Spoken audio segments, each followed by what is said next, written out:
तो देखते ही देखते 2025 खत्म होने को आ रहा है। बस गिनती के कुछ महीने बचे हैं। हाँ। और ये वो वक्त है जब अक्सर हम पलट कर सोचते हैं कि साल की शुरुआत में जो इतने सारे सपने देखे थे, जो लक्ष्य तय किए थे, उनका हुआ क्या? कहीं वो बस इरादे ही बनकर तो नहीं रह गए? और अगर ऐसा हुआ है तो मतलब ये कोई अनोखी बात नहीं है। ये काफी आम है, सच पूछिए तो। अच्छा। हाँ, हमारे पास जो स्रोत हैं उनमें फोर्ब्स और डॉक्टर मिखाइल रोजन के अध्ययन का जिक्र मिलता है।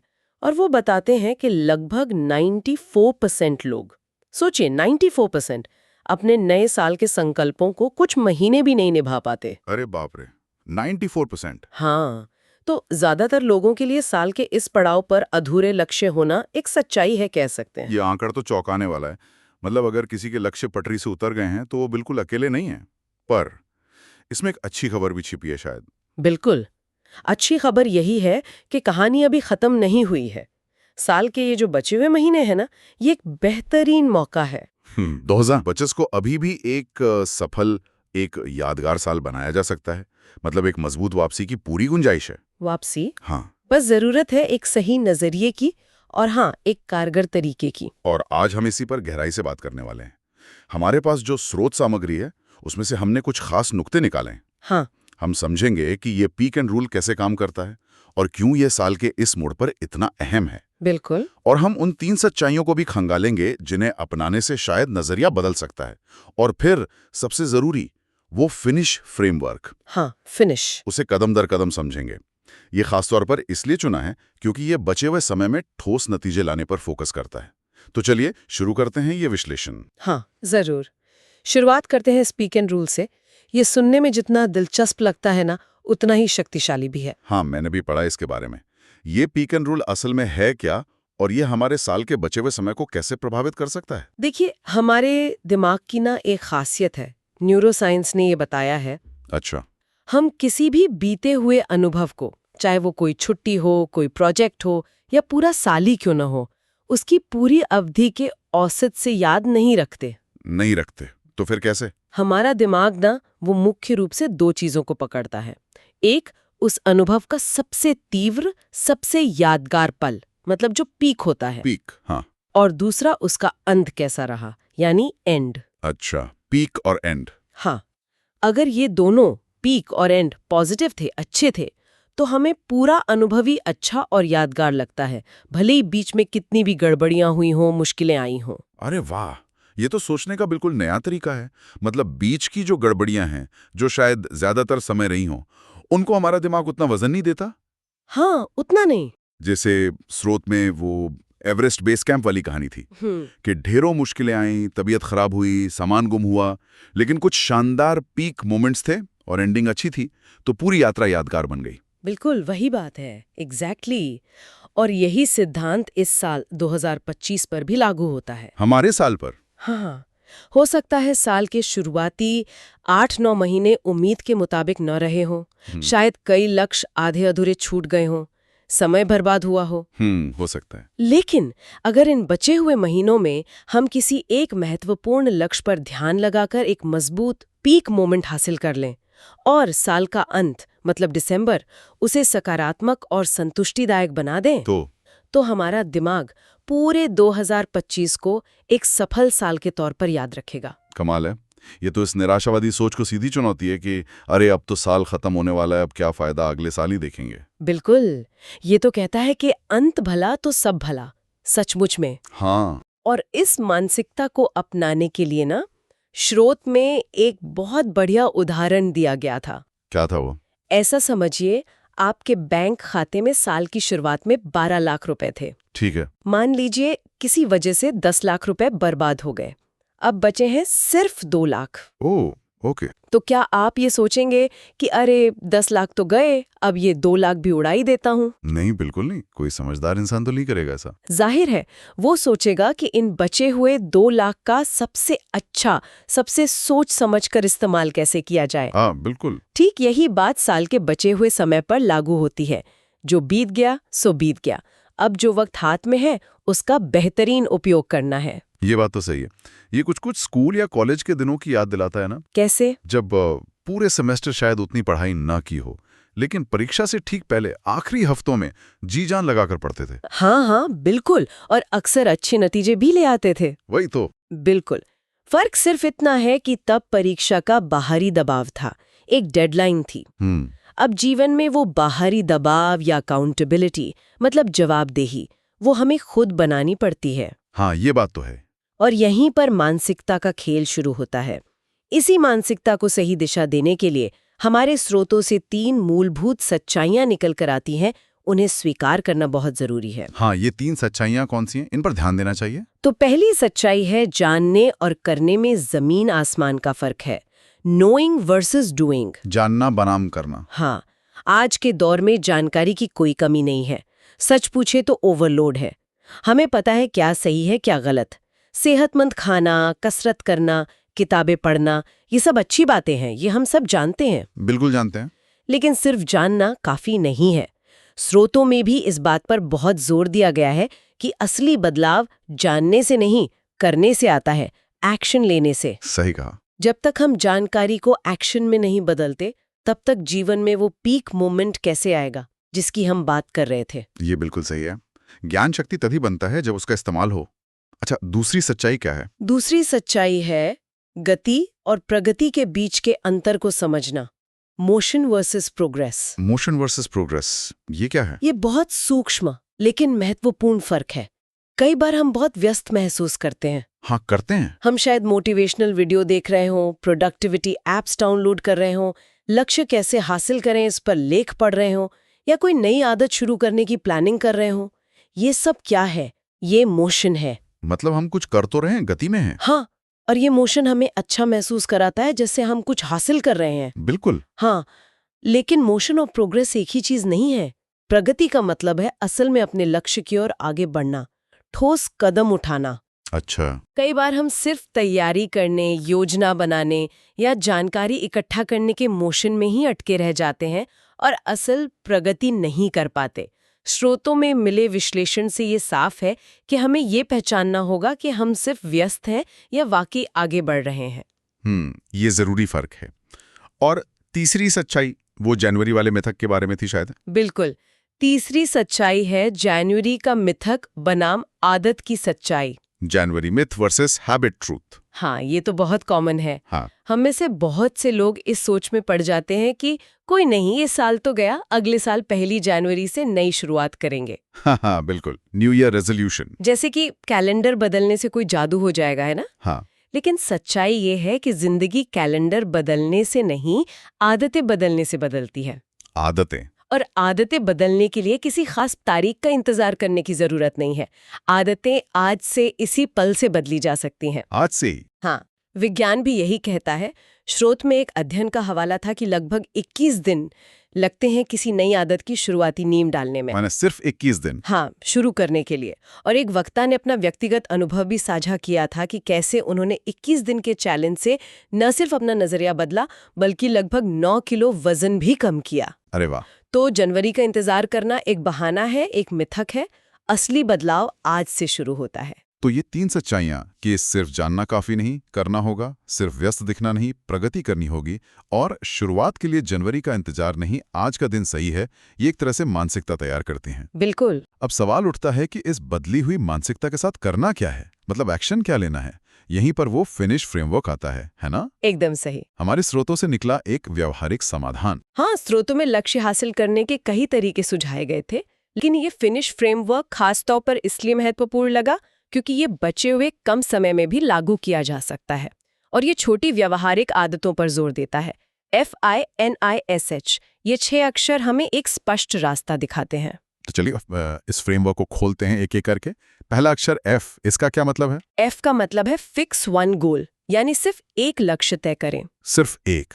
ये सुनने में शायद उल्टा लगे, हम तो अक्सर कई सारे लक्ष्य साधने की कोशिश करते हैं। हाँ, करते हैं, लेकिन शिकागो विश्वविद्यालय का शोध, जिसका जिक्र स्रोत में है, साफ कहता है कि जब हम अपनी ऊर्जा को कई लक्ष्यों में बांटने के बजाय सिर्फ एक बिल्कुल स्पष्ट और ठोस लक्ष्य पर केंद्रित करते हैं, तो हमारी सफलता की संभावना 2 से 3 गुना बढ़ जाती है। 2 से 3 गुना? हाँ। मतलब मल्टीटास्किंग के बजाय सिंगल टास्किंग, कम से कम लक्ष्यों के मामले में तो यही बेहतर है। बिल्कुल जैसे वो माइकल फेल्प्स का उदाहरण दिया गया था, उन्होंने सिर्फ तैराकी पर फोकस किया और वही इतिहास बना दिया। वही तो सलाह यह है कि 10 नई आदतें बनाने के बजाय एक मुख्य कीस्टोन आदत चुने। कीस्टोन आदत। हाँ, कीस्टोन आदत मतलब वो एक आदत जिस पर काम करने से दूसरी अच्छी आदतें अपने आप बनने लगती हैं और उसी पर पूरा ध्यान लगाएं। अच्छा, समझ गया। बिल्कुल, स्पष्टता शक्ति है।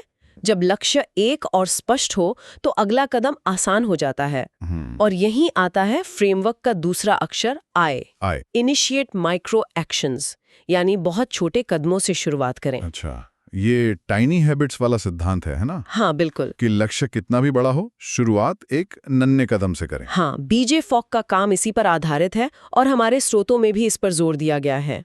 अक्सर हम बड़े लक्ष्य देखकर या तो घबरा जाते हैं या फिर शुरुआत में ही इतना ज्यादा करने की कोशिश करते हैं कि थक कर छोड़ देते हैं। ये भी होता है। इसका समाधान है अविश्वसनीय रूप से छोटे कदम उठाना। जैसे फॉक का उदाहरण था, रोज ब्रश करने के बाद सिर्फ 2 पुशअप्स करना। 2 पुशअप्स, ये तो मजाक जैसा लगता है। इससे क्या बदलेगा? देखिए, शुरुआत में शायद कुछ नहीं, लेकिन ये इतना आसान है कि इसे नहीं करने का कोई बहाना नहीं होता। ये बात तो है। और जब आप लगातार कुछ दिन ये करते हैं तो ये एक आदत बनने लगती है। फिर 2 पुशअप्स कब 5, 10 या पूरी वर्कआउट रूटीन बन जाते हैं, पता भी नहीं चलता। अच्छा, महत्वपूर्ण है शुरुआत करना और लगातार बने रहना। औसतन 66 दिन लगते हैं किसी क्रिया को स्वचालित आदत बनने में। 66 दिन, ओके। जैसा जेम्स क्लियर कहते हैं, और ये बात स्रोत में भी थी, आप अपने लक्ष्यों के स्तर तक नहीं उठते, आप अपने सिस्टम यानी अपनी आदतों के स्तर तक गिरते हैं। सिस्टम मजबूत होगा तो लक्ष्य हासिल होंगे। सही बात है। स्रोत में एक सुझाव भी था कि इसे सुनते हुए भी तुरंत एक छोटा एक्शन लिया जा सकता है। हाँ बिल्कुल। जैसे अगर लक्ष्य फिटनेस है तो शायद अभी 3-4 पुशअप्स कर लिए, या पढ़ना है तो किताब के 2 पेज पढ़ लिए। एग्जैक्टली ये उस मोशन से प्रोग्रेस की ओर पहला कदम हो सकता है। तुरंत एक सकारात्मक गति मिलती है। और एक बार जब हम एक्शन लेना शुरू कर देते हैं तो अगली बड़ी बाधा आती है हमारे अंदर से। हाँ, यहीं पर फ्रेमवर्क का N काम आता है, नॉइज कट एक्सक्यूजेस, यानी अंदर के शोर को कम करें और बहानों को काटें। बहाने, हाँ, ये तो शायद सबसे बड़ी रुकावट है। बिल्कुल। इसके लिए वो डेविड गॉगिन्स का उदाहरण वाकई सोचने पर मजबूर करता है। नेवी सील ट्रेनिंग के दौरान पैर में स्ट्रेस फ्रैक्चर, अस्थमा, और डॉक्टर कह रहे हैं छोड़ दो। और गॉगिन्स ने उसे क्या समझा? बहाना। सिर्फ एक बहाना, उनके दिमाग का बनाया हुआ शोर। उन्होंने उस दर्द और मुश्किल के बावजूद ट्रेनिंग पूरी की। कमाल की मानसिक शक्ति है। हाँ, उनका मानना है, और ये बात मनोवैज्ञानिक शोध से भी मिलती है, कि हम अपनी असल क्षमता का केवल 40% ही इस्तेमाल करते हैं। सिर्फ 40%? हाँ, जब हमें लगता है कि बस अब खत्म और नहीं हो सकता, वो सिर्फ 40% होता है। बाकी 60% क्षमता हमारे बहानों, डर और आत्मसंदेह के शोर में छिपी रहती है। अच्छा, ये सेल्फ हैंडीकैपिंग इफेक्ट भी कहते हैं शायद इसे। हाँ, कह सकते हैं। जहां हम अनजाने में ही अपनी सफलता के रास्ते में रोड़े अटकाते हैं, बहाने बनाकर। ये तात्कालिक राहत तो देता है, पर लंबे समय में प्रदर्शन को 30-40% तक गिरा देता है। बिल्कुल। इसलिए गॉगिन्स की वो बात याद रखनी चाहिए जो स्रोत में भी दोहराई गई, बहाने हमेशा आपके पास रहेंगे, मौके नहीं। Excuses will always be there for you. Opportunity won't. हाँ, जब एक्शन लेने का मौका है तो बहानों को दरकिनार करना ही होगा। और एक्शन लेना आसान हो जाता है अगर उसे अपनी रोजमर्रा की जिंदगी में ठीक से पिरोया जाए, है ना? शायद यहीं पर वो आदतें जोड़ने वाली बात आती है। अगला I? बिल्कुल सही पकड़ा। यही आता है फ्रेमवर्क का अगला I, इंटीग्रेट हैबिट स्टैकिंग, यानी आदतों को एक दूसरे से जोड़ें। Habit stacking. हाँ, ये टाइनी हैबिट्स और एटॉमिक हैबिट्स दोनों में सुझाया गया एक बहुत शक्तिशाली तरीका है। British journal of health psychology की एक स्टडी, जिसका जिक्र हमारे पास मौजूद सामग्री में है, बताती है कि जब आप किसी नई आदत को अपनी किसी पुरानी, पहले से स्थापित आदत के ठीक बाद करने का नियम बनाते हैं तो उस नई आदत की टिकने की संभावना 91% तक बढ़ जाती है। 91%? ये तो कमाल है ना? जैसे बीजे फॉग ने किया, ब्रश करने पुरानी आदत के बाद पुशअप्स नई आदत। हाँ, वो उदाहरण था। या जैसे ही सुबह कॉफी का कप उठाएं, पुरानी आदत, 1 मिनट के लिए दिन की योजना बनाएं, नई आदत। या रात को बिस्तर पर जाने से ठीक पहले पुरानी आदत, 5 मिनट के लिए कोई किताब पढ़ें, नई आदत। अच्छा, आप अपनी मौजूदा दिनचर्या में नई आदत के लिए एक ट्रिगर बना देते हैं। इससे सोचना नहीं पड़ता कि कब करना है, वो अपने आप हो जाता है। ये वाकई में व्यवहारिक तरीका लगता है। इससे कंसिस्टेंसी बनाना आसान होगा। बिल्कुल। तो अब तक हमने F fix one goal, I initiate micro actions, N noise, cut excuses और I इंटीग्रेट हैबिट स्टैकिंग देख लिया। अब आता है S। इसका क्या मतलब है? एस है स्टार्ट विद अ विन, यानी दिन की शुरुआत एक छोटी सी जीत के साथ करें ताकि एक सकारात्मक मोमेंटम, एक लय बन सके। दिन की शुरुआत जीत से कैसे? इसके लिए एडमिरल विलियम मैक्रेवन का वो मशहूर भाषण याद आता है, जिसमें वो कहते हैं, अगर आप दुनिया बदलना चाहते हैं तो शुरुआत अपना बिस्तर ठीक करने से करें। बिस्तर ठीक करना, ये सुनने में फिर से बहुत छोटा लगता है। दुनिया बदलने से इसका क्या लेना देना? देखिए, बात बिस्तर ठीक करने के प्रतीकात्मक महत्व की है। अच्छा, जब आप सुबह उठकर पहला काम, चाहे वो कितना ही छोटा क्यों ना हो, उसे अच्छे से पूरा करते हैं, जैसे सलीके से बिस्तर लगाना, तो आपके दिमाग को एक संकेत मिलता है कि आपने कुछ हासिल किया है, आपने एक काम सफलतापूर्वक पूरा किया। ये एक छोटी सी जीत है। इससे डोपामीन रिलीज होता है, आपको अच्छा महसूस होता है और दिन के अगले काम को करने के लिए प्रेरणा मिलती है। इसे विनर्स इफेक्ट कहते हैं। अच्छा, विनर्स इफेक्ट मतलब एक छोटी जीत अगली जीत का रास्ता बनाती है। एक सकारात्मक चक्र शुरू हो जाता है। बिल्कुल। और जैसा हमने पहले भी कहा, एक बार जब कोई चीज गति पकड़ लेती है तो उसे जारी रखना रुकने से ज्यादा आसान होता है। हाँ, ये सही है। दिन की शुरुआत एक छोटी सुनिश्चित जीत से करने पर पूरे दिन के लिए एक सकारात्मक लय स्थापित हो जाती है। ये बहुत अच्छी बात है। मोमेंटम बनाना जरूरी है। और अब इस फ्रेमवर्क का आखिरी अक्षर H, ये क्या है? H है होल्ड योर सेल्फ अकाउंटेबल, यानी खुद को जवाबदेह ठहराएं। जवाबदेही, अकाउंटेबिलिटी। हाँ, ये शायद सबसे जरूरी लेकिन अक्सर नजरअंदाज किया जाने वाला कदम है। अपनी प्रगति को मापना, उसे ट्रैक करना, उसका हिसाब रखना। हिसाब रखना। हाँ, जॉन डी रॉकफेलर, दुनिया के पहले अरबपति, उनकी सफलता का एक बड़ा राज यही अकाउंटेबिलिटी थी। स्रोत बताते हैं कि वो रोज रात को अपना हिसाब किताब का बही खाता, लेजर, लेकर बैठते थे। रोज रात को? हाँ, और देखते थे कि क्या सही हुआ, क्या गलत, पैसा कहाँ गया, कहाँ से आया। इस रोज की जवाबदेही ने उन्हें आर्थिक रूप से इतना अनुशासित बनाया होगा। ये दिखाता है कि ट्रैक करना कितना जरूरी है। बिल्कुल। प्रबंधन का एक सिद्धांत है जो यहाँ भी लागू होता है। जिस चीज को मापा जाता है उसे प्रबंधित किया जा सकता है। What gets measured gets managed। हाँ, सुना है ये। जब आप अपनी प्रगति को नियमित रूप से ट्रैक करते हैं, चाहे वो वजन हो, कसरत के मिनट हो, लिखे गए शब्द हो या बचाया गया पैसा हो, तो आप उस पर ज्यादा ध्यान देते हैं और उसे सुधारने के लिए प्रेरित होते हैं। आप देख पाते हैं कि आप कहाँ खड़े हैं और कहाँ जाना है। बॉब प्रॉक्टर ने कहा था, और ये बात अकाउंटेबिलिटी के महत्व को रेखांकित करती है, जवाबदेही वह गोंद है जो प्रतिबद्धता को परिणामों से जोड़ती है। Accountability is the glue that ties commitment to results। हाँ, तो ये है पूरा फिनिश फ्रेमवर्क जो हमारे स्रोतों से निकल कर आया है। फिक्स वन गोल, एक लक्ष्य तय करें। इनिशिएट माइक्रो एक्शंस, छोटे कदम शुरू करें। नॉइज, कट एक्सक्यूजेस, बहाने खत्म करें। इंटीग्रेट हैबिट स्टैकिंग, आदतों को जोड़ें। स्टार्ट विद अ विन, जीत के साथ शुरुआत करें। और होल्ड योर सेल्फ अकाउंटेबल, खुद को जवाबदेह ठहराएं। जी हाँ, ये 6 कदम मिलकर एक शक्तिशाली टूलकिट बनाते हैं, खासकर साल के इस आखिरी हिस्से के लिए। बिल्कुल। और ये फ्रेमवर्क इस बात पर जोर देता है कि साल के इस पड़ाव पर भी निराश होने की जरूरत नहीं है। सही मानसिकता और इन व्यवहारिक कदमों से अभी भी बहुत कुछ हासिल किया जा सकता है, एक मजबूत एंडिंग दी जा सकती है। तो अगर हम आज की चर्चा को समेटें तो मुख्य बात यह है कि 2025 अभी खत्म नहीं हुआ है। बिल्कुल नहीं। पीक एंड रूल हमें उम्मीद देता है कि एक मजबूत अंत पूरे साल की यादों को बदल सकता है। वो 3 सच्चाइयां हमें सही मानसिकता अपनाने में मदद करती हैं। हाँ, और फिनिश फ्रेमवर्क हमें एक स्पष्ट कदम दर कदम रास्ता दिखाता है कि उस मानसिकता को एक्शन में कैसे बदला जाए। एकदम सही कहा। ये फिनिश के 6 कदम, fix one goal, initiate micro actions, noise, cut excuses, integrate habit stacking, start with a win, hold yourself accountable, एक रोड मैप की तरह है जिसे कोई भी अपना सकता है। और ये जानना भी उपयोगी है कि ये सारे विचार और तकनीकें कहाँ से आई हैं। स्रोत सामग्री में कुछ बहुत प्रभावशाली किताबों का जिक्र था जिनसे ये सिद्धांत लिए गए हैं। हाँ, ये जानना उन लोगों के लिए मददगार हो सकता है जो और गहराई में जाना चाहें। कौन सी किताबें थी वो? जैसे फोकस के लिए द वन थिंग, छोटी आदतों के लिए बीजे फॉग की टाइनी हैबिट्स और जेम्स क्लियर की एटॉमिक हैबिट्स। मानसिक दृढ़ता और बहाने खत्म करने के लिए डेविड गॉगिन्स की कांट हर्ट मी।